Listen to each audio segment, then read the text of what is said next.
Olá pessoal, tudo bem? Já há algum tempo, algumas amigas e amigos têm me pedido para gravar alguns vídeos, falar algumas coisas aqui nessas redes sociais, especialmente no YouTube, para que a gente pudesse esclarecer algumas questões de uma visão diferente, mais progressista, um pouco menos fundamentalista acerca do que a Bíblia ou do que a religião cristã tem a dizer sobre aspectos da vida e do mundo. Especialmente nesses tempos de pandemia e do coronavírus, estou aqui aproveitando a quarentena para começar a fazer isso. Vamos ver se dá certo, né? O nosso primeiro vídeo é exatamente sobre esse assunto. O que a Bíblia tem a dizer sobre o coronavírus?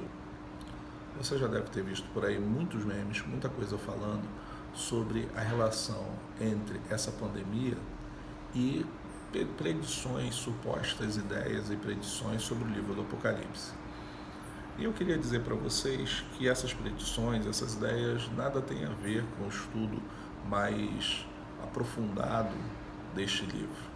E queria indicar para vocês, você sempre está fazendo isso aqui, indicando algumas leituras, indicando algumas formas de você se informar melhor sobre esses assuntos, indicar dois livros, dois comentários sobre o livro do Apocalipse. O primeiro é esse aqui, eu tenho ele aqui em e-book, que é o Apocalipse, de um pastor e teólogo protestante chamado Pierre Prigent.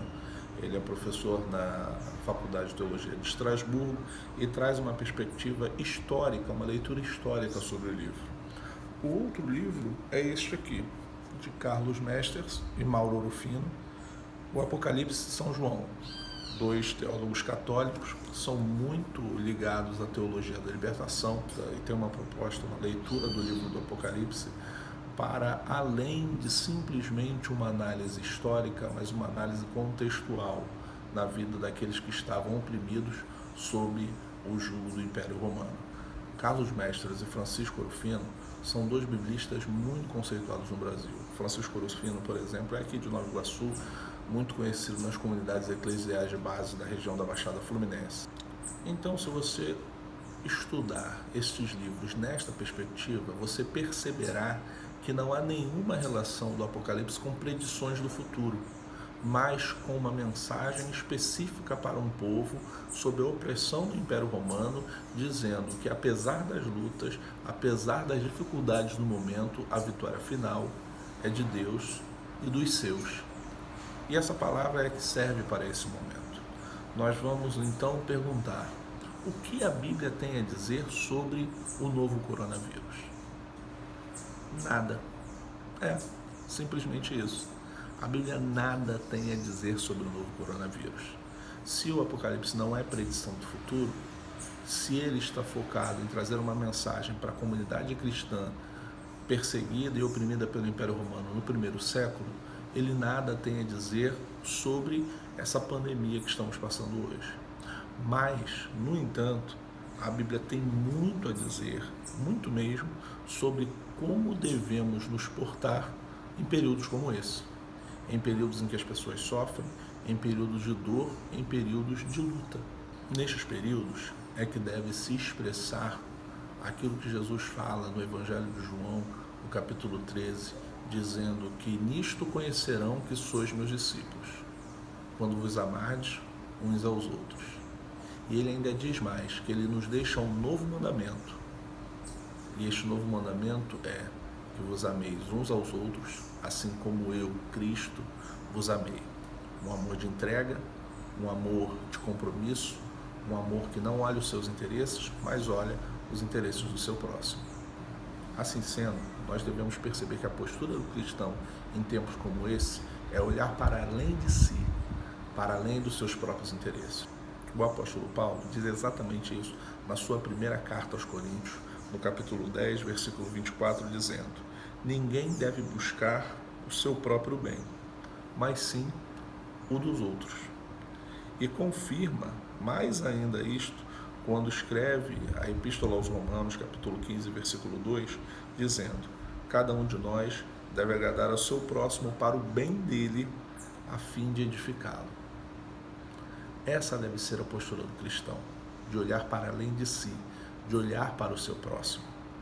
Se existe alguma definição do que Deus quer, da religião que Deus exige de nós na Bíblia, especialmente no Novo Testamento, está na Epístola de Tiago, que diz: a religião pura e sem mácula diante de Deus é esta: apoiar órfãos e viúvas nas suas tribulações e a si mesmo se guardar incontaminado do mundo. Até interessante as palavras usadas pela Bíblia, né? Apoiar órfãos e viúvas significa estar ao lado dos mais fragilizados, dos mais vulneráveis dos tempos bíblicos. Pessoas que não tinham, por vezes, das suas famílias, já que o marido morreu ou o pai morreu, não existia o sustento, o mínimo para a sua vida, e assim eles estavam fragilizados e vulneráveis diante da sociedade do seu tempo.